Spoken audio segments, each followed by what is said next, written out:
The following trailer is rated H for honest. From the company that brought you some of the most iconic open-world games, and also the Rabbids, comes a game so massive, so packed to the brim with garbage, it'd probably be easier to read the actual Odyssey instead. Assassin's Creed Odyssey. Dive headfirst into Ubisoft's bread and butter series that painstakingly recreates moments in history so you can murder everyone that lived there. As it continues the transition it began in Origins from an open-world stealth game to just trying to be The Witcher 3. But this time, they let you be a woman. What happened to Evie though? Remember that whole trailer you guys did? Guess it doesn't count unless you can make her bang an NPC. Walk a day in the sandals of the Mystios, a mercenary for hire who's basically an ancient superhero, as they try to take down a sinister cult that's taken over the Grecian world, only to find out your dead sibling is the leader of said cult, and your father wasn't even your real father, and you're the descendants of ancient aliens? It's like a Greek tragedy crossed with InfoWars. And you thought Kratos had it rough. At least he didn't literally get thrown off a mountain Tekken style. Until much later in life. Experience an absolute cluster of gameplay systems, tossing every AC mechanic and then some into a big pile for you to sit through for 120 hours. Layering the standard stealth gameplay with a metric ton of loot that's immediately obsolete. Thousands of treasures to find with your barely explained X-ray vision eagle drone. Extensive skill trees, most of which you won't have room for in your skill bar. 5 unique types of generic side quests. The boat stuff from Black Flag, cause sure, why not? A mercenary system that's just the Nemesis system from the Mordor games, but worse. A web of assassination targets that forces you to do random side content to progress. Giant army battles whose main effect on the story is what color the NPCs wear.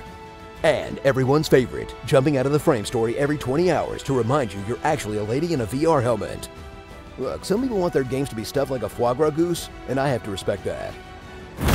Take down one of Odyssey's many forts full of hapless dudes, as you sneak from bush to bush, whistling a single guy over, then savagely murdering him while his friends are just feet away, until you get hung up on the geometry of something and get noticed.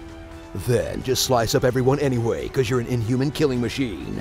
But if some mercenaries show up to spoil your fun, enjoy a 5-minute fight where you slowly chip away their health bar, because apparently in this game, all mercenaries are descended from the gods. But hey, they still die real good when you Spartan kick them off a cliff. Cause as pandery as this thing is, when it works, it still rules.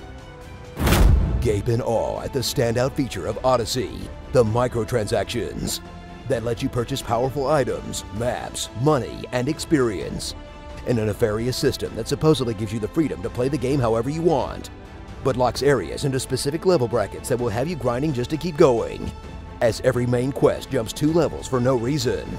All the side quests give you a measly amount of experience, and anything a single level above you takes you to Pound Town, in a system that hides behind the ambiguity of RPG grinding to make a quick buck, trying to charge you an extra $10 to not be bored of the other $60 you spend.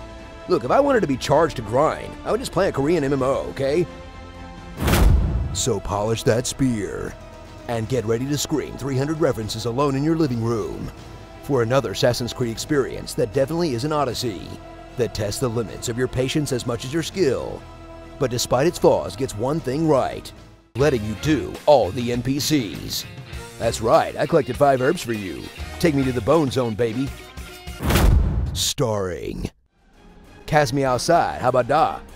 Big Sexios. Old Man Yells at Sea. Gone Mama Gone. Daddy's Home 2.